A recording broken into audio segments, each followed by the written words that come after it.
BJP চৰকাৰৰ দিনত আটাইতকৈ ভাল লগা কথাটো হ'ল অসমখন সকলো ফালৰ পৰা দুৰ্নীতিমুক্ত হ'ল। আৰু তেওঁলোকে যি ধৰণে প্ৰথমতে কৈছিল শূন্য সহনীলতাৰ কথা, তেওঁলোকে কৈছিল না খাওঁগা না খানে দুংগা, সেই স্থিতিতে সেই লক্ষ্যতে অটল হৈ আছে। কথাখিনি এইকাৰণে ক'লো, মন্ত্ৰী জয়ন্ত মল্ল বৰুৱাই বন বিভাগৰ বিয়াগম কেলেংকাৰী উদঙাই দিয়াৰ পূৰ্বে ৰঞ্জিত দাসে বৰ্তমানৰ অধ্যক্ষ, তেখেতে যেনেকে প্ৰাক্তন অধ্যক্ষ বিশ্বজিৎ দৈমাৰীৰ বিয়াগম দুৰ্নীতিৰ কথাবোৰ ফাদিল কৰিছিল, তাৰ পূৰ্বেতো আমি কোনো সংবাদ মাধ্যম বা কোনো চেনেলত এই দুৰ্নীতিৰ বাতৰিবোৰ পোৱা নাছিলো। এনেকুৱা হোৱা নাইনে যে বিজেপিৰ ভিতৰ চৰাৰ দুৰ্নীতিবোৰ বিজেপিৰ নেতাসকলে মুকলি কৰি আছে? সেয়া আমি শিৰোনামত উল্লেখ কৰিছো। মানে এই কাৰবাৰবোৰ দেখি বেজী আৰু চালনীৰ সাধুটো আমাৰ মনলৈ আহিছে। সকলোৰে ফুটা আছে, কাৰোবাৰ কম কাৰোবাৰ বেছি। জয়ন্ত মল্ল বৰুৱাই যি ধৰণে চন্দ্ৰমোহন পাটোৱাৰীৰ কাৰ্যকালত বন বিভাগত সংঘটিত হাজাৰ হাজাৰ কোটি টকাৰ কেলেংকাৰী ফাদিল কৰিলে। হাজাৰ কোটি টকা এইকাৰণে ক'লো কাৰণ মন্ত্ৰী জয়ন্ত মল্ল বৰুৱাই স্পষ্টভাৱে কৈছে যে বন বিভাগত 2500 কোটি টকা ৰাজহ সংগ্ৰহ হ'ব লাগে, অথচ 700 কোটি টকা হৈছে। মানে কি এই টকাবোৰ ক'ত গ'ল? 50 লাখ 30 লাখ পৰ্যন্ত পোষ্টিং আৰু ট্ৰেন্সফাৰৰ নামত দিবলগীয়া হৈছিল। এই গোটেই সামৰিহে আমি হাজাৰ হাজাৰ কোটি টকাৰ কথা কৈছো। এতিয়া কথাটো মন কৰক, মন্ত্ৰী জয়ন্ত মল্ল বৰুৱাৰ দুৰ্নীতি ধৰে কোনে? গিৰগাঁৱৰ যিটো দুৰ্নীতি আছিল বিগত সময়ত, সেই দুৰ্নীতিৰ তথ্যটো ফাদিল কৰিছিল প্ৰাক্তন বিধায়ক, প্ৰাক্তন বিজেপি নেতা, বৰ্তমানৰ কংগ্ৰেছ নেতা অশোক শৰ্মাই। নলবাৰীৰ অশোক শৰ্মাই গিৰগাঁৱৰ বিষয়টো মুকলি নকৰা হলে এই কথাবোৰ পোহৰলৈ আহিলহেঁতেন নে? আনহাতে ৰঞ্জিত দাসে যি ধৰণে বিশ্বজিৎ দৈমাৰীৰ কাৰ্যকালত সংঘটিত দুৰ্নীতিৰ কথাবোৰ ফাদিল কৰিলে, তাৰ পূৰ্বেতো কোনেও ফাদিল কৰা নাছিল। বিগত 5 বছৰত এই কথাবোৰ খবৰ কাকতেই হওক বা চেনেলতেই হওক প্ৰকাশ পোৱা নাছিল। আৰু এওঁলোকৰ দিনত হোৱা দুৰ্নীতিবোৰ কোনে উদঙাই দিব? কাৰণ এওঁলোকৰ বেছিভাগেই দুৰ্নীতিৰ সদাগৰ। ৰঞ্জিত দাসৰ কেইজনমান পোহনীয়া ঠিকাদাৰে কি ধৰণে তেওঁলোকৰ সমষ্টিত কাম কাজবোৰ অব্যাহত ৰাখিছে, এই কথাবোৰ সাধাৰণ মানুহৰ মুখে মুখে অথচ সংবাদ মাধ্যমত স্থান নাপায়। সেইকাৰণে আমি কৈছো যে বিজেপিৰ কাৰ্যকালত কতো দুৰ্নীতি হোৱা নাই, আৰু সেইকাৰণে খবৰ কাকত বা চেনেলসমূহত এই বিষয়ে কোনো ধৰণৰ দুৰ্নীতিৰ তথ্য ফাদিল হোৱা নাই। বাকী যেতিয়া জয়ন্ত মল্ল বৰুৱাই স্বাধীন প্ৰতিদিন গোষ্ঠীৰ মালিকক আক্ৰমণ কৰিছিল মৌখিকভাৱে, তেওঁৰ বংশমৰ্যাদাৰ প্ৰশ্ন উত্থাপন কৰিছিল, তাৰ পিছত স্বাধীন প্ৰতিদিন গোষ্ঠীয়ে জয়ন্ত মল্ল বৰুৱাৰ বিৰুদ্ধে একাধিক প্ৰতিবেদন প্ৰস্তুত কৰিছিল, জয়ন্ত মল্ল বৰুৱাক গৰুচুৰ হিচাপে প্ৰতিষ্ঠা কৰিছিল। এইখিনি কথাক বাদ দি বাকী কোনটো বিয়াগম কেলেংকাৰী খবৰ কাকত বা চেনেলত প্ৰকাশ হৈছে আপোনালোকে কওক? পোষ্টিং আৰু ট্ৰেন্সফাৰৰ নামত 50 লাখ পৰ্যন্ত বন বিভাগৰ টকা এমট্ৰনে লৈ আছিল, লাখ লাখ টকা। বিভিন্ন প্ৰান্তত অবৈধ সিন্ডিকেট চলি আছিল, শিলৰ সিন্ডিকেট, বালিৰ সিন্ডিকেট, অবৈধ কাঠফলা মিল। এই কথাবোৰ কি? আৰু মন কৰিব, এই যে জয়ন্ত মল্ল বৰুৱাই ধমকি দিলে, ভাবুকি দিলে, এতিয়াৰ পৰা বন বিভাগত কেৱল জয়ন্ত মল্ল বৰুৱাৰ দাদাগিৰি চলিব। জয়ন্ত মল্ল বৰুৱাৰ অনুমতি অবিহনে বন বিভাগৰ গছৰ পাত এটাও লৰিব নিদিয়ে। কিয় নিদিয়ে? ইয়াৰ নেপথ্যৰ কাৰণ কি সেই কথাবোৰ নিজেই চিন্তা কৰক। কাৰণ আমি আশা নকৰো যে বিগত কাৰ্যকালত যেনেকে বন বিভাগত ব্যাপক লুণ্ঠন হৈছিল, এতিয়া যে মুক্ত হ'ব এই কথাটো আমি কোনো কাৰণ কল্পনা নকৰো। এইকাৰণে নকৰো, ইয়াৰ ইতিহাস আমি জানো, কেনেকে কোনে কি ধৰণে বন বিভাগত লুণ্ঠন চলাইছিল, কোনগৰাকী মন্ত্ৰীয়ে নিজৰ পত্নীৰ নামত উদ্যোগ স্থাপন কৰিছে, কোনগৰাকী মন্ত্ৰীৰ পত্নীৰ মানে ব্যৱসায়িক বিস্তৃতি দিনক দিনে বৃদ্ধি হৈ আছে, এই কথাবোৰতো আমি সাধাৰণ মানুহে জানো। গতিকে এওঁলোকে যে সাংঘাতিক চাফা কৰিব সেইটো বাদ দিয়ক, কিন্তু এটা কথা ঠিক, এওঁলোকে সংবাদ মাধ্যমক মেনেজ কৰি সকলোবোৰ কাম এতিয়া নিজৰ মতে কৰে, ইমানেই কথা। আৰু সেইকাৰণে কৈছো দুৰ্নীতি কতো নাই। জিলা পৰ্যায়ত চাবচোন, জিলা পৰ্যায়ত কেতিয়াবা দুৰ্নীতিৰ খবৰ বাতৰি কাকতত দেখিছে নেকি? এই যে ৰাস্তা ঘাট নিৰ্মাণ হৈ আছে কোটি কোটি টকা ব্যয় কৰি, তাত দুৰ্নীতি হোৱা নাই নেকি? মানে কি? কিয় এই খবৰবোৰ নাই? মানে এয়াই সকলো পৰ্যায়ৰ একাংশ মুধাবুটা সাংবাদিকক মেনেজ কৰি এইখন চৰকাৰে গোটেই কামবোৰ কৰি আছে। আৰু তেওঁলোকে কেৱল মুখত কৈ আছে শূন্য সহনীলতাৰ কথা, তেওঁলোকে মুখত কৈ আছে না খাওঁগা না খানে দুংগা, অথচ কোনে ক'ত কেনেকে খাই আছে আমি দেখিয়ে আছো, কৰিবলৈ একো উপায় নাই। সামান্য উদাহৰণ, এই যে ঋষিৰাজ বৰকটকী প্ৰবঞ্চকজন অৰুণাচল আৰক্ষীয়ে যে ধৰিলে, তেওঁতো সংবাদ মাধ্যমৰ লগত ওতঃপ্ৰোতভাৱে জড়িত, তেওঁতো বাতৰি কাকতত বিনিয়োগো কৰিছে, এই কথাবোৰ পোহৰলৈ আহিছে।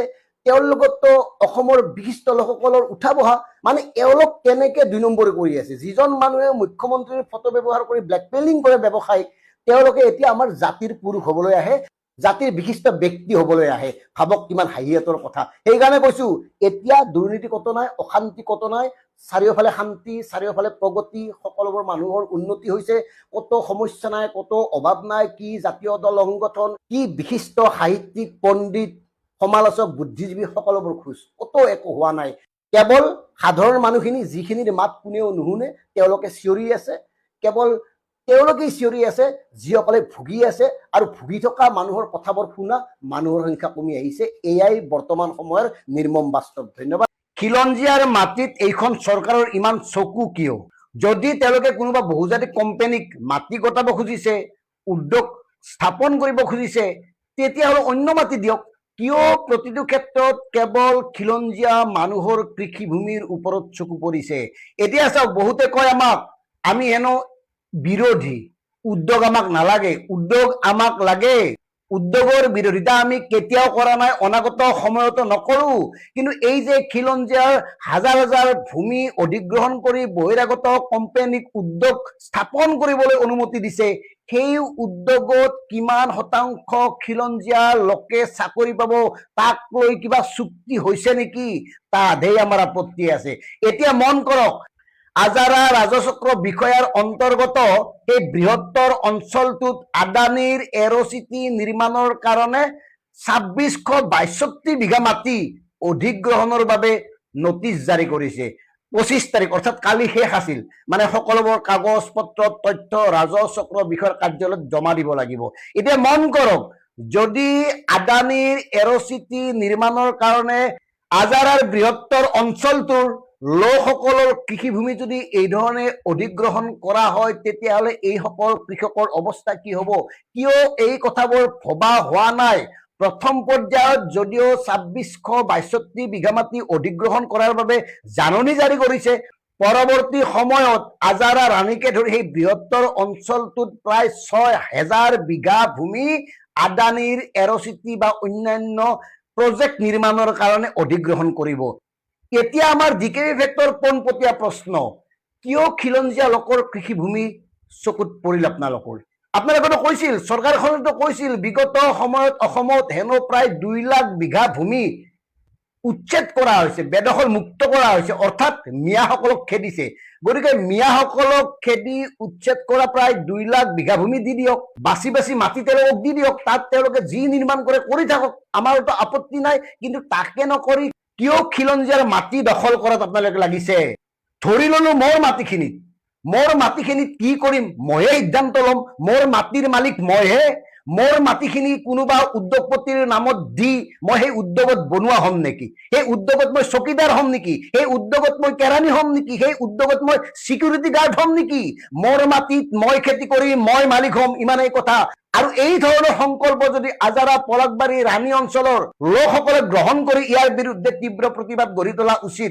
কাৰণ মন গ'লেই চৰকাৰে মাটি অধিগ্ৰহণ কৰিব আৰু তাৰ বিনিময়ত কিবা এটা লামচাম ক্ষতিপূৰণ দিব, এয়াতো হ'ব নোৱাৰে।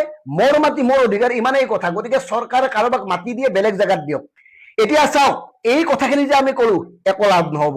এইকাৰণে কৈছো, বৰ্তমান চৰকাৰ চলে কেৱল পুঁজিপতিৰ নিৰ্দেশত। পুঁজিপতিক সেই অঞ্চলৰ মাটিখিনি এইকাৰণে লাগে, আন্তৰ্জাতিক মানসম্পন্ন হৈ উঠিছে আদানী এয়াৰপৰ্ট, যিটো লোকপ্ৰিয় গোপীনাথ বৰদলৈ এয়াৰপৰ্ট আছিল। গতিকে আদানীক সেই এয়াৰপৰ্টটো লিজত দি এতিয়া বিশ্বমানৰ এটা বিমানবন্দৰ হিচাপে গঢ়ি তোলা হৈছে। আৰু সেই বিমানবন্দৰটোত কাৰ ৰাজত্ব চলিব? ধনী মানুহখিনিৰ ৰাজত্ব চলিব, উদ্যোগপতিখিনিৰ ৰাজত্ব চলিব, বহুজাতিক কোম্পানীৰ মালিকখিনিৰ ৰাজত্ব চলিব। গতিকে সেই এয়াৰপৰ্টৰ আশে পাশে যাতে তেওঁলোকে সকলোবোৰ সুবিধা পায়, তেওঁলোকে যাতে আহি তাত 10 দিন থাকিব পাৰে, 5 ষ্টাৰ হোটেল পায়, বিভিন্ন ধৰণৰ স্বাস্থ্য সেৱা পায়, মানে বিলাসী কাৰবাৰবোৰ, সেই বিলাসী কাৰবাৰবোৰ লাগে। আৰু সেইকাৰণে এৰ'চিটিয়ে হওক বা অন্যান্য কিবা চিটিয়ে হওক সেই নিৰ্মাণ কৰিব খুজিছে, য'ত সকলোবোৰ পোৱা যাব। আৰু সেইকাৰণে এয়াৰপৰ্টৰ ওচৰৰ পাজৰৰ মাটিখিনি বহুজাতিক কোম্পানীৰ চকুত পৰিছে, তেওঁলোকক লাগে, তেওঁলোকে চৰকাৰক নিৰ্দেশ দিছে। চৰকাৰকতো অনুৰোধ নকৰে, নিৰ্দেশে দিব, কাৰণ এইখন চৰকাৰ পুঁজিপতিহে চলাই আছে। গতিকে যিহেতুকে পুঁজিপতিৰ নিৰ্দেশত চৰকাৰ চলি আছে, গতিকে পুঁজিপতিক সন্তুষ্ট কৰিবৰ কাৰণে এওঁলোকে চবেই কৰিব পাৰে। কথাখিনি মন কৰিব। কাৰণ এইকাৰণে কৈছো, সাধাৰণ মানুহৰ মাটিৰ ওপৰত কি কৰিব কি নকৰিব এই সিদ্ধান্তটো প্ৰথমতে গণতান্ত্ৰিক দেশ এখনত সাধাৰণ মানুহক ল'ব দিয়া হয়। সাধাৰণ মানুহ মাটিৰ মালিক, তেওঁলোক খেতিয়ক, খেতি যিয়ে কৰে তেওঁই খেতিয়ক। আৰু খেতিয়কৰ সেই খেতি মাটিত অধিকাৰ থাকে। তেনেস্থলত উদ্যোগ স্থাপনৰ নামত এই ধৰণে কৃষিভূমিবোৰ কিয় গতাব খোজা হৈছে? এই কথাবোৰ চিন্তা কৰক। আমাৰ এটাই কথা, নিজৰ মাটি উদ্যোগৰ নামত এৰি দি সেই উদ্যোগত বনোৱা হাজিৰা কৰিবলৈ আমি নাযাওঁ। একদম চিম্পুল কথা। গৰ্বিত অসমীয়া হিচাপে, স্বাভিমানী ভাৰতীয় হিচাপে এই সংকল্পটো প্ৰতিগৰাকী লোকে লোৱা উচিত। আৰু অসমৰ চৰকাৰী ভূমি বহিৰাগতক গতালেও যিয়ে অসমৰ ভূমিত উদ্যোগ বা কোম্পানী নিৰ্মাণ কৰিব, সেই উদ্যোগ বা কোম্পানীত কমেও 80% খিলঞ্জীয়া থলুৱা লোকক যাতে সংস্থাপন দিয়ে তাৰো চুক্তি লাগে। সেই চুক্তিখন কৰা অতি জৰুৰী। আৰু সেই চুক্তি নোহোৱাকে অসমৰ এচিকুট মাটিও এৰি দিয়া উচিত নহয়। শিক্ষামন্ত্ৰীৰ আশীৰ্বাদপুষ্ট একাংশ শিক্ষক বিষয়াই কিদৰে শিক্ষাৰ অধিকাৰ আইনক মহাৰি আছে তাক আমি আজি প্ৰমাণ সহিতে আপোনালোকৰ সন্মুখত দাঙি ধৰিম। কেনেকে শিক্ষাৰ অধিকাৰ আইনৰ পৰা কণ কণ ছাত্ৰ ছাত্ৰীক বঞ্চিত কৰি একাংশ নিৰ্বাচিত শৈক্ষিক সংস্থাৰ প্ৰতিনিধিৰ লগত মিলি শিক্ষাৰ সিন্ডিকেট চলাই আছে তাক আজি আমি প্ৰমাণ সহকাৰে দাঙি ধৰিম। আৰু এই ঘটনাটো ঘটিছে গুৱাহাটী মহানগৰত। আমি প্ৰত্যেকেই জানো শিক্ষাৰ অধিকাৰ আইনৰ জৰিয়তে 14 বছৰলৈ সকলো ছাত্ৰ ছাত্ৰীৰ শিক্ষা বিনামূলীয়া। অৰ্থাৎ প্ৰথম শ্ৰেণীৰ পৰা অষ্টম মানলৈকে শিক্ষা বিনামূলীয়া হ'ব লাগে। আৰু এইসকল ছাত্ৰ ছাত্ৰীৰ মাজত শ্ৰেণীভিত্তিক পৰীক্ষা অনুষ্ঠিত কৰাৰহে অনুমতি আছে। ইয়াত কোনো বোৰ্ড গঠন কৰি পৰীক্ষা চলোৱা নহয়। অথচ এইখন মহানগৰৰ জিলা প্ৰাথমিক শিক্ষা বিষয়া তথা স্কুলসমূহৰ পৰিদৰ্শক দীপিকা চৌধুৰীয়ে 2025 বৰ্ষত অৰ্থাৎ বিগত বছৰত দুটাকৈ পৰীক্ষা অনুষ্ঠিত কৰিছে বৰ্ডৰ অধীনত আৰু ছাত্ৰ ছাত্ৰীসকলৰ পৰা মাচুল সংগ্ৰহ কৰিছে। সমূহীয়াভাৱে জিলাখনৰ বাবে একে প্ৰশ্ন কাকতেৰে পৰীক্ষা অনুষ্ঠিত কৰি দীপিকা চৌধুৰীয়ে প্ৰতিটো ছাত্ৰ ছাত্ৰীৰ বিপৰীতে প্ৰথম অৱস্থাত 10 টকা, পৰৱৰ্তী পৰীক্ষাটোত 14 টকাকৈ সংগ্ৰহ কৰিছে। আৰু এই টকা যে সংগ্ৰহ কৰিছে প্ৰধান শিক্ষকৰ পৰা কোনো ৰচিদৰ ব্যৱস্থা নাই, মৌখিকভাৱে উঠাই নিছে প্ৰশ্ন কাকতৰ বিপৰীতে। কাৰ আশীৰ্বাদত তেওঁ এনেকৈ ৰচিদ নিদিয়াকৈ টকা সংগ্ৰহ কৰিব পাৰিছে? আৰু যদি তেওঁ টকা সংগ্ৰহ কৰা নাই বুলি কয় তেতিয়াহ'লে কেনেকে তেওঁ প্ৰশ্ন কাকত ছপা কৰি পৰীক্ষা অনুষ্ঠিত কৰিছে? এই টকাবোৰ ক'ত পালে? কিমান অনুদান দিছে? ৰাজ্যৰ অন্যান্য জিলাত এই ধৰণে পৰীক্ষা অনুষ্ঠিত হোৱা নাই বোৰ্ড গঠন কৰি, অথচ গুৱাহাটী মহানগৰত কিয় বোৰ্ড গঠন কৰি এই পৰীক্ষা অনুষ্ঠিত কৰিলে? আমি জনাত দীপিকা চৌধুৰীৰ লগত শীৰ্ষ মহলৰ খুব ভাল সম্পৰ্ক আছে। শিক্ষামন্ত্ৰীৰ আশীষপুষ্ট এইগৰাকী শিক্ষা বিষয়াৰ বিৰুদ্ধে একাধিক অভিযোগ আমাৰ হাতত আহি পৰিছে। পৰৱৰ্তী সময়ত আমি তথ্য সহকাৰে সকলোবোৰ ফাদিল কৰিম। কিন্তু আজি ক'ব খোজা কথাটো হ'ল এই যে নিজৰ মই মৰ্জিত এই বোৰ্ডখন গঠন কৰিছে, তাত কিয় নিৰ্দিষ্ট কেইটামান শিক্ষক সংগঠনক ৰখা নহ'ল? আনকি হাইস্কুল শিক্ষক সন্থাও এই বোৰ্ডখনত নাই, এই সমিতিখনত নাই কিয়? তাৰ বিপৰীতে তেওঁ কোনবোৰ কমিটিক ৰাখিছে আমি আপোনালোকক তথ্য জনাইছো। তেখেতে সমিতিখনত ৰাখিছে ছেকেণ্ডাৰী টিচাৰ্ছ এছ'চিয়েশ্যন, তাৰপিছত উৰ্মিমালা বেজবৰুৱা, মনোজ কুমাৰ লহকৰ ME টিচাৰ্ছ এছ'চিয়েশ্যনৰ অৰূপজ্যোতি বেজ, তিলক চন্দ্ৰ বৈশ্য LP টিচাৰ্ছ এছ'চিয়েশ্যনৰ ৰাতুল গোস্বামী, প্ৰদীপ কলিতা, অমল শৰ্মা টেট টিচাৰ এছ'চিয়েশ্যনৰ Dipankar Deka, academic research person CRCCN teacher Rameswar Sharma for Hindi subject, Dilip Sharma, Tulika Barman Majumdar, Kamaleswar Das, Manasi Das for science, Chandamita Goswami for FLN grade, Jyoti Priyangshu Choudhury for FLN grade. অথচ তেওঁ প্ৰাথমিক পৰ্যায়ৰ MB সন্থা, বুনিয়াদী শিক্ষক সন্থাক বোৰ্ডখনত উল্লেখ কৰা নাই। অথচ এই ধৰণৰ বোৰ্ড বা সমিতি গঠন কৰাৰ অধিকাৰ দিয়া হোৱা নাই শিক্ষা বিষয়ক। তাৰপিছত তেওঁ কিয় এই বোৰ্ড গঠন কৰি পৰীক্ষা অনুষ্ঠিত কৰি ছাত্ৰ ছাত্ৰীসকলৰ বিপৰীতে প্ৰথমতে 10 টকা তাৰপিছত 14 টকা সংগ্ৰহ কৰিলে? ইয়াৰ আঁৰৰ ঘটনাবোৰ তদন্ত হোৱা উচিত। কাৰণ কামৰূপ মহানগৰত প্ৰায় 1 লাখতকৈও অধিক ছাত্ৰ ছাত্ৰী আছে যিসকলে প্ৰথম মানৰ পৰা অষ্টম মান শ্ৰেণীৰ ভিতৰত পঢ়ে। গতিকে এনেকে যদি প্ৰত্যেকজন ছাত্ৰ ছাত্ৰীৰ পৰা পৰীক্ষাৰ প্ৰশ্ন কাকতৰ নামত কোনো ৰচিদ নোহোৱাকৈ 10ৰ পৰা 14 টকালৈকে সংগ্ৰহ কৰে, দুটা পৰীক্ষাত কমেও 24 লাখ টকা সংগ্ৰহ হয়। গতিকে এই টকাবোৰ ক'ত? এই টকাবোৰ ক'ত কেনেকৈ খৰচ কৰা হৈছে? কেৱল প্ৰশ্ন কাকতৰ নামতে 24 লাখ টকা খৰচ কৰা হৈছে নেকি? আমাৰ হাতত পৰা তথ্য মতে এগৰাকী প্ৰাক্তন শিক্ষক জনৈক কলিতা উপাধি নামৰ এগৰাকী ব্যক্তিক লগত লৈ এই গোটেই কামবোৰ কৰি আহিছে। আৰু বিনামূলীয়া শিক্ষাৰ অধিকাৰ যি ধৰণে খৰ্ব কৰিছে ইয়াৰ বিৰুদ্ধে এটা ক্ষিপ্ৰতৰ তদন্ত হোৱা উচিত। কাৰণ দীপিকা চৌধুৰীয়ে তেওঁৰ পচন্দৰ একাংশ ব্যক্তিক লগত লৈ যি ধৰণে শিক্ষাক ব্যৱসায়ত পৰিণত কৰিছে।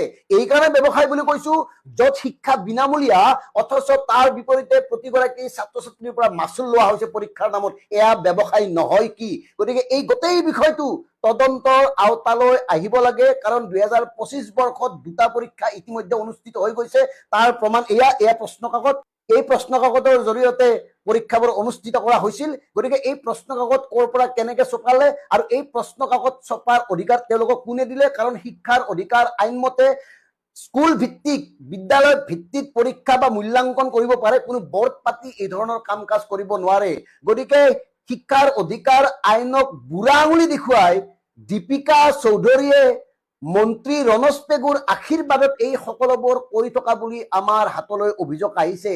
আনকি এইগৰাকী শিক্ষা বিষয়াই একাংশ শিক্ষকক সামান্য কথাতে কাৰণ দৰ্শোৱাৰ জাননী জাৰি কৰি ভীতিগ্ৰস্ত কৰি ৰাখিছে। এনেকুৱা অনেক তথ্য আমাৰ হাতলৈ আহিবলৈ আৰম্ভ কৰিছে। কিন্তু আমি জনাব খোজো মাননীয় শিক্ষামন্ত্ৰী ডাঙৰীয়া, এয়া যি ধৰণে কাম কৰা হৈছে, ইয়াৰ দ্বাৰা শিক্ষা অধিকাৰ আইন 2009ৰ 3, 12 আৰু 13 ধাৰা সম্পূৰ্ণৰূপে নস্যাৎ কৰা হৈছে আৰু ইয়াৰ বিৰুদ্ধে তাৎক্ষণিকভাৱে এটা তদন্ত ঘোষণা কৰি শিক্ষাৰ প্ৰতি থকা দায়বদ্ধতা প্ৰমাণ কৰক। আমি সদায় মিয়াক গালি পাৰোঁ, খং উঠে যে মিয়াবিলাক ইমান বাঢ়িছে, সকলোফালে মিয়াই মিয়া, গতিকে মিয়াৰ সংখ্যা নকমে, মিয়াই বদমাচি কৰে, যিমানবোৰ বেয়া কাম থাকে মিয়াই কৰে, এই ধৰণে আমাৰ এটা ধাৰণা। আৰু আমাৰ ধাৰণা মানে মই মোৰ বুলি কোৱা নাই, বেছিভাগ মানুহে আমি সেই বুলি ভাবোঁ। গতিকে মিয়াৰ ওপৰত আমাৰ খং। আমি দেখোঁ যে আমাৰ আমি য'ত কাম কৰিব লাগিছিল সেইখিনি জেগাত মিয়াই কাম কৰি আছে, মিয়াই তাত ব্যৱসায় বাণিজ্য কৰিছে। গতিকে আমাৰ মানুহবিলাকৰ খং, কথাটো সেইটো। কিন্তু মই শেহতীয়াকৈ কেইবাটাও কেছ ষ্টাডি বুলি যে কয়, কেছ ষ্টাডি কৰি গম পালোঁ যে মিয়াৰ পৰা শিকিব লগা বহুত আছে।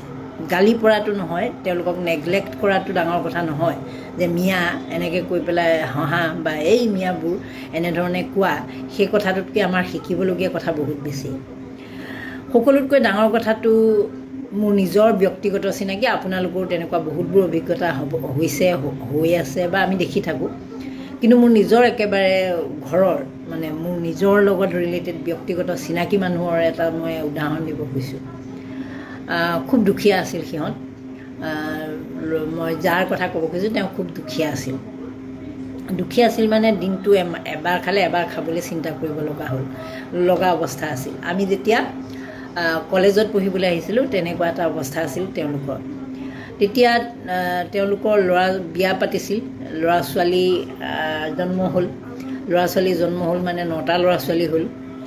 9টা ল'ৰা ছোৱালী হোৱাৰ পিছত তেতিয়া আমি গুৱাহাটীত আহি হোষ্টেলত থাকিলোঁ, ভাড়াঘৰত থাকিলোঁ, পঢ়িলোঁ, শুনিলোঁ, ঢেৰ কৰিলোঁ কিবা কিবি। আমি সেইখিনি সময়ৰ ভিতৰত ঢেৰ কৰিলোঁ মানে মই চব আৰু চিনেমা চালোঁ, যি কৰিব লাগে এনজয়মেণ্টৰ কাৰণে গোটেইখিনি আমাৰ কৰা হৈছিল। কিন্তু সিহঁত সেইখিনি সময়ত খুব ষ্ট্ৰাগলত আছিল আৰু ল'ৰা ছোৱালী তেতিয়া জন্মই হোৱা নাছিল। এতিয়া শেহতীয়াকৈ মই গম পালোঁ যে সিহঁতৰ ল'ৰা ছোৱালীকেইটানো কি কৰি আছে। খবৰ লৈ গম পালোঁ যে সিহঁত ফুল্লি এষ্টাব্লিছ মানে আজিৰ পৰা 20-22 বছৰ আগত যি বাপেকজনৰ কথা কৈছোঁ, যিজন বাপেকে 5 টকাৰ কথা চিন্তা কৰিব লাগিছিল, এতিয়া সেই ঘৰ মানুহৰ এই যে 9টা যে ল'ৰা ছোৱালী হ'ল, 9টাই ফুল্লি এষ্টাব্লিছ। যেতিয়া ফুল্লি এষ্টাব্লিছ বুলি গম পালোঁ, আমি সাধাৰণতে আমাৰ মানুহৰ ক্ষেত্ৰত যেতিয়া ফুল্লি এষ্টাব্লিছ বুলি কওঁ আমি বুজি পাওঁ যে বৃহৎ ঠিকাদাৰ নহ'লে কিবা ডাঙৰ চাকৰি তাকৰি কৰি ডাঙৰ মানুহ, এনেকুৱা টাইপৰ হ'লে আমি ফুল্লি এষ্টাব্লিছ বুলি কওঁ। যেতিয়া মই সিহঁতৰ খবৰ ল'লোঁ, সিহঁতক গম পালোঁ যে সিহঁত ফুল্লি এষ্টাব্লিছ। মই ভাবিলোঁ কিবা পঢ়া শুনা কৰি বহুত ডাঙৰ কিবা কিবি কৰি আছে চাগে, কিন্তু সেইটো নহয়। গম পালোঁ যে দেউতাকৰ যিহেতু পঢ়া শুনা কৰোৱাৰ কেপাচিটিটো নাছিল, গতিকে দেউতাকে সৰুৰ পৰাই স্কিল এটা দিয়াৰ কথা ভাবিলে। স্কিল মানে কি, তেওঁলোকৰতো শিকিবলৈ কামবোৰ ইজি হৈ যায়, কাৰণ তেওঁলোকৰ নিজৰ ঘৰৰ কাষৰ কোনোবা নহয় কোনোবা থাকেই। গতিকে তেওঁলোকে 4জন ল'ৰাই পকা মিস্ত্ৰীৰ কাম শিকিলে। প্ৰথম যোগালী হ'ল আৰু এতিয়া গোটেইকেইজনেই মেইন মিস্ত্ৰীজন, মানে কি কয় এইটো হেড মিস্ত্ৰী নে কি কয়, হেড মিস্ত্ৰী হ'ল। অসমততো কাম কৰিছে, অসমৰ বাহিৰতো সিহঁতে হেড মিস্ত্ৰী হিচাপে কাম কৰি আছে। গুৱাহাটীত বহুতকেইটা ফ্লেট সিহঁতেই মানে ঠিকা লৈছে, সিহঁতকেইটাই। আৰু তাতকৈ ইণ্টাৰেষ্টিং কথাটো কি জানেনে, এই যে ল'ৰাকেইটাৰ কথাটো ক'লোৱে, ছোৱালী যিকেইজনী আছিল 4জনী ছোৱালী, যলৈ বিয়া দিলে, সেই বিয়া দিয়া ল'ৰাবিলাককো যিহেতু তেওঁলোকে খুব কম বয়সত বিয়া দিয়ে বা জোঁৱায়েকো খুব কম বয়সৰ হয়, আমাৰ নিচিনা জোঁৱায়েকক মানে আমাৰ সাধাৰণতে জোঁৱায়েকক এষ্টাব্লিছ কৰিব লগা নাথাকে। জোঁৱায়েক এষ্টাব্লিছ হোৱাৰ পিছতে আমি ছোৱালী বিয়া দিয়াৰ কথা ভাবোঁ। সিহঁতে জোঁৱায়েক এষ্টাব্লিছ নহওঁতেই বিয়া যিহেতু দিয়ে বয়সত কম কাৰণে, গতিকে কি হ'ল যে জোঁৱায়েককেইজনো সেই ঘৰ ৰিলেটেড, যিহেতু এইফালে পুতেককেইজনে ঘৰৰ কাম কৰেই, গতিকে সিহঁতে ঘৰৰ ৰিলেটেড কোনোবাই ফল চিলিঙৰ কাম কৰে, কোনোবাই ইলেক্ট্ৰিচিটিৰ কাম কৰে, কোনোবাই পানীৰ পাইপৰ কাম কৰে, এনেকুৱা ধৰণৰ হ'ল। মানে তেওঁলোকৰ ঘৰতে এটা ইণ্ডাষ্ট্ৰী গঢ় লোৱাৰ দৰে হ'ল সঁচা কথাত ক'বলৈ গ'লে। মানে তেওঁলোকে এপইণ্টমেণ্ট বেলেগক দিব পৰা, মানে মানৱ সম্পদ সৃষ্টি কৰিব এটা পৰা পৰিয়াল হৈ পৰিল সেই 9টাৰ ভিতৰত। মানে তলৰ ফালৰ পৰা সিহঁতে যোগালী ল'ব পৰা হ'ল, বেলেগ বেলেগ কামত মিস্ত্ৰীক ঠিকা দিব পৰা হ'ল, নিজেতো ঠিকা ল'বই পৰা হ'ল। আৰু এজনৰ ৰেফাৰেঞ্চত এজনে যদি কিবা ঠিকা কাম পায়, ঘৰ বনোৱা বিল্ডিং বনোৱা যদি কাম পায়, তেতিয়া সিজনে বেলেগ কাৰেণ্টৰ কাম, ইলেক্ট্ৰিচিটি কাম, পানী কুঁৱা খন্দা বা এইটো বৰিঙৰ কাম এনেধৰণে লৈ লয়। মানে গোটেই ঘৰটোৰ ভিতৰতে, গোটেই পৰিয়ালটোৰ ভিতৰত নিজৰ যি জোঁৱাই এইবিলাকৰ ভিতৰতে তেওঁলোকৰ হৈ গ'ল। গতিকে তেওঁলোক ফুল্লি এষ্টাব্লিছ। এই যে শব্দটো মই ফুল্লি এষ্টাব্লিছ বুলি ক'লোঁ, তাৰ পৰাই মই গম পালোঁ যে তেওঁলোক তেনেধৰণে এষ্টাব্লিছ হ'ল। আপোনালোকে কথাটো শুনি কি পাইছে নাজানো, মই কিন্তু বিৰাট ইনস্পায়াৰ্ড হ'লোঁ এইকাৰণেই। মই আজি যাকে লগ পাইছোঁ তাকে কৈছোঁ কথাটো যে মই বিৰাট ইনস্পায়াৰ্ড। কথাটো এইকাৰণেই ইনস্পায়াৰ্ড যে আমি শিকিব লগা বহুত আছে তেওঁলোকৰ পৰা, শিকিব লগা। তেওঁলোকৰ শ্ৰমজীৱী, তেওঁলোকে কষ্ট কৰিব পাৰে। তেওঁলোকৰ যিটো সময়ত মই যে আপোনালোকক ক'লোঁ যে মই যিটো সময়ত গুৱাহাটীত পঢ়িবলৈ আহিছিলোঁ, তেতিয়া তেওঁলোকৰ ল'ৰা ছোৱালী সেই সময়ত জন্ম হোৱাই নাই, মানে বাপেকহঁতে বিয়া পতাই নাছিল। এতিয়া সিহঁত মানে নাতিয়েক পালে সেই বাপেকহঁতে। আৰু তাতকৈ ডাঙৰ কথাটো, সেই যিটো সময়ত আমি মা দেউতাৰ পইচা খৰচ কৰি ইয়াত মানে এনজয় কৰা, পঢ়া, যিখিনি আমি কৰি আছিলোঁ, তাৰপিছত আমি যিটো হ'লোগৈ, সেইটোৰে কিন্তু আজিও মই ক'ব নোৱাৰোঁ যে মই ফুল্লি এষ্টাব্লিছ, বা মোৰ নিচিনা মানুহবিলাকেও ফুল্লি এষ্টাব্লিছ কৰোঁতে ভাবিব লাগিব বহুতে। কিন্তু সিহঁত ফুল্লি এষ্টাব্লিছ, কাৰণ সিহঁতে কাৰো ওপৰত ভৰসা কৰিব নালাগে, কাম পাবই, কাম সেইমতে পায়, ভাল কাম কৰে। গতিকে কামৰ পাৰফেকশ্যনৰ কাৰণে সিহঁতক মাতি নিয়ে। অসমৰ বিভিন্ন প্ৰান্তত মতাৰ উপৰিও অসমৰ বাহিৰত তেওঁলোক যায়। অথচ শিক্ষাৰ নামত শিক্ষা গ্ৰহণ কৰিবলৈ সিহঁতে পইচা খৰচ কৰিব লগা নাছিল। আমি যেতিয়া গুৱাহাটীত আহি কটনত পঢ়িছিলোঁ, তেতিয়া আমাৰ কিমান টকা খৰচ হৈছিল এডমিশ্যনৰ পৰা আদি কৰি, কিন্তু সেই হিচাপে আমি মা দেউতাক সেইটো ৰিটাৰ্ণ আমি দিব নোৱাৰিলোঁ। কিন্তু সিহঁতে সেই কম বয়সতে পঢ়া শুনা নকৰাকৈ কিন্তু স্কিল ডেভেলপমেণ্টটো, কাৰণ যিটো বিষয়ত সিহঁতে এক্সপাৰ্ট, সেই বিষয়টোত সিহঁতে এক্সপাৰ্ট হৈ পৰিল, যিটো কাৰণে সিহঁতে এতিয়া এই কামবোৰ কৰিব পৰা হ'ল। কিন্তু আমাৰ নিচিনাবিলাকে আমি পঢ়োঁ এজ ইউজুৱেল, যেনেকৈ কলেজত স্কুল পঢ়িলোঁ, স্কুলৰ পিছত কলেজত নাম লগাই দিলে, ষ্ট্ৰীম এটা বাছি ল'লোঁ, বেছিভাগে ছায়েন্স লয়, ছায়েন্স লৈ পেলাই ধৰি লওক ভাল ৰিজাল্ট নহয়, তাৰপিছত গৈ পেলাই এনেকৈ এডগেল মেটগেল বুলি আমি যে কওঁ আপাৰ আছামৰ ভাষাত, এডগেল মেটগেল কৰি যেনে তেনে ডিগ্ৰীটো লয়। ডিগ্ৰীটো লোৱাৰ পিছত আমাৰ নাকটো দীঘল হৈ পৰে, মই BA পাছ, BSc পাছ, MSc পাছ, MA পাছ মানুহ, মই এইটো কাম কৰিব পাৰিম নে, মই গৈ পেলাই যোগালী কৰিম, মই গৈ পেলাই ৰাজমিস্ত্ৰী কাঠমিস্ত্ৰী কাম কৰিম নেকি, নকৰোঁ। গতিকে আমাৰ সেই বস্তুটো যেতিয়াই হৈ যায়, তাৰপিছত আমাৰ এই দুৰ্গতি। সেইটো হ'ল 1 নম্বৰ কথা। মই সিহঁতৰ ঘৰৰ কথাটো আপোনালোকক ক'লোঁ। দ্বিতীয় কথাটো হ'ল, আমাৰ যিবোৰ সিহঁতৰ লগত কথা পাতি গম পালোঁ, সিহঁতৰ তাত খুব এই যে অটো খুব চলে। মই বোলো অটোত ইমান ভাড়া পোৱা যায়নে? কৈছে অটোত বহুত ভাড়া পোৱা যায়, মানুহবিলাক ইফাল সিফাল কৰে, অটোত ভাড়া পোৱা যায়। তেতিয়া মই ভাবিলোঁ যে আমাৰ মানুহবিলাকেওতো অটো চলাব পাৰে, আমাৰ মানুহবিলাকে কিয় অটো নচলায়? অটো চলোৱা ল'ৰাটো সেয়াই চবেই যোনে চলাই সি কয় বিৰাট লোকচানত আছোঁ, নায়েই, পেচেঞ্জাৰে নুঠে, আমুক তামুক, এনেকুৱা ধৰণৰ প্ৰশ্ন। সেইটোৰ মই উত্তৰটো বিচাৰি পালোঁ যে আমাৰ যিহেতু পপুলেশ্যন কম, গতিকে আমাৰ গ্ৰামাঞ্চলত যিবিলাকে সেই অটো চলায়, কিবা চলায়, তেওঁলোকে সেই 8টা ছিটৰ নেকি, 8টা ছিটৰ গাড়ীখন ভৰ্তি কৰিবলৈ ৰখি থাকিব লাগে। সিহঁতৰ যিহেতু পপুলেশ্যন বেছি, আহ-যাহটো কমিউনিকেশ্যন বেছি, কামৰ কাৰণে মানুহ যায়।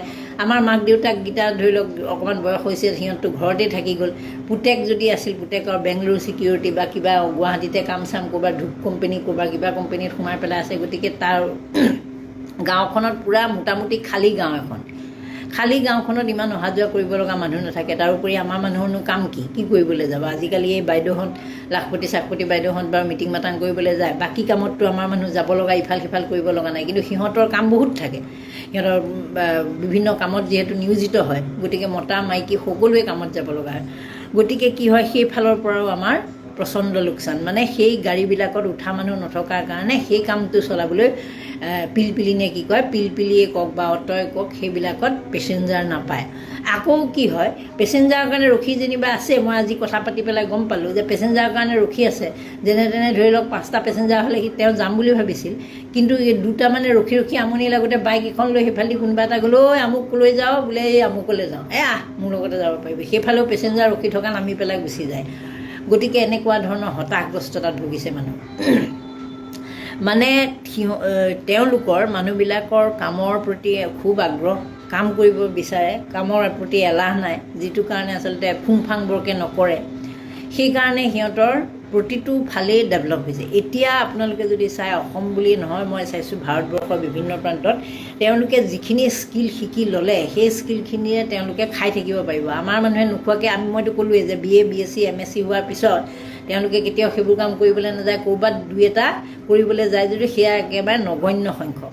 তাৰোপৰি আমাৰ মানুহৰ আটাইতকৈ ডাঙৰ সমস্যাটো কি জানেনে? কম্পিটিশ্যনটো কেনেকুৱা? মই যদি ৰাস্তাত ফল মূলৰ দোকান এখন দিছোঁ কাটি পেলাই যে বিক্ৰী কৰা, কাষতে দেখিব আৰু 4টা ছাতি বহাই পেলাই একেলগে ফল মূলৰ দোকান দিয়া আৰম্ভ কৰিলে। তাৰমানে নিজৰ কোনো বিজনেছ আইডিয়া বুলিবলৈ নাই, আপুনি যিটো কৰিছে সেইটোকে কাষত আহি পেলাই কৰি দিব। তাৰ ফলত তাৰো লোকচান, সকলোৰে লোকচান। কাৰণ এতিয়া মাৰোৱাৰীবিলাকে তেনেকুৱা কৰে যে নিজৰ দোকানখন সমান্তৰালভাৱে কাষত আৰু 3-4খন খুলি দিলে, কিন্তু সিহঁতে সেই বস্তুবোৰ ৰাখোঁতে একেধৰণৰ বস্তুবোৰ ইমান নাৰাখে যে আপোনাৰ দোকানত যিটো পায়, মোৰ দোকানত যদি মাৰুতি পাৰ্টছ পায় সিখন দোকানত হয়তো বেলেগৰ পাৰ্টছ পাব, তেনেকুৱা ধৰণে সিহঁতে মিলা প্ৰীতিৰে চলে, ইটোৱে সিটোক আগুৱাই নিয়ে।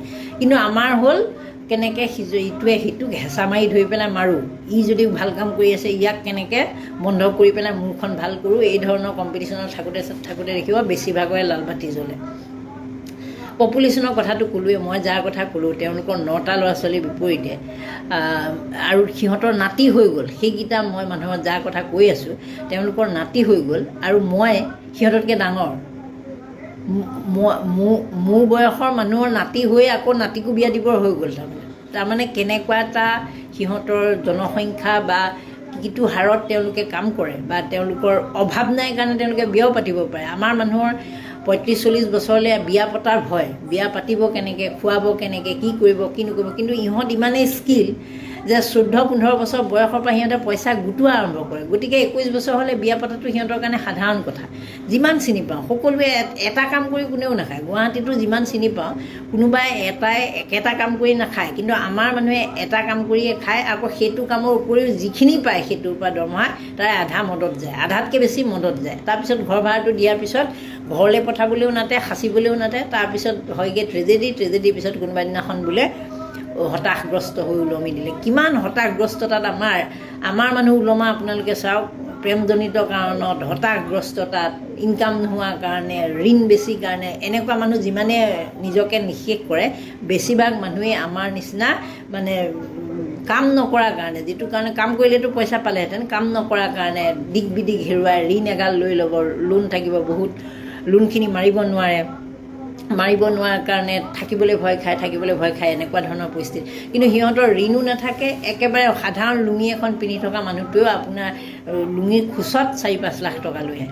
গতিকে এই যে মিয়া গালি পৰা, এই যে এই কথাবোৰ মুখ্যমন্ত্ৰীও যে কয় মিয়াক শেষ কৰি মিয়াক শান্তিত থাকিবলৈ নিদিওঁ, এইবোৰ ৰাজনীতি একেবাৰে বাদ দিব হ'ল।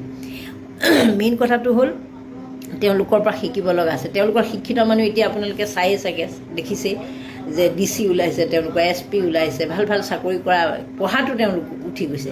এটা সময় আছিল পঢ়া শুনাত সিমান ইণ্টাৰেষ্ট দিয়া নাছিল, কিন্তু এতিয়া তেওঁলোকে এই গোটেই তলৰ লেভেলৰ কামবোৰ চব কৰিব পৰা হৈ যোৱাৰ পিছত এতিয়া তেওঁলোকে মানে চাকৰি বাকৰি বা এই ধৰণৰ কথাবিলাকত মনোযোগ দিছে। সেইটো তেওঁলোকৰ কাৰণে খুব ভাল কথা যে এটা জাতি বা এটা জনগোষ্ঠী আগুৱাই যাবলৈ হ'লে তেনেধৰণেই যাব লাগিব।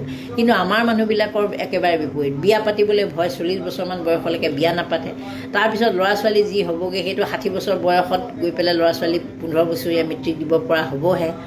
সেই মেট্ৰিক দিব পৰা ল'ৰা ছোৱালী গৈ পেলাই বাপেক মাকৰ মৰিবৰে হয়, সেইকেইটা এষ্টাব্লিছ নহয়েই যিকেইটা জন্ম হৈছিল। তাৰোপৰি বেছিভাগৰে আজিকালি আকৌ এটা ধং ওলাইছে যে বিয়া পাতিলে কিন্তু ল'ৰা ছোৱালী নালাগে, সেই ধৰণৰ কথা।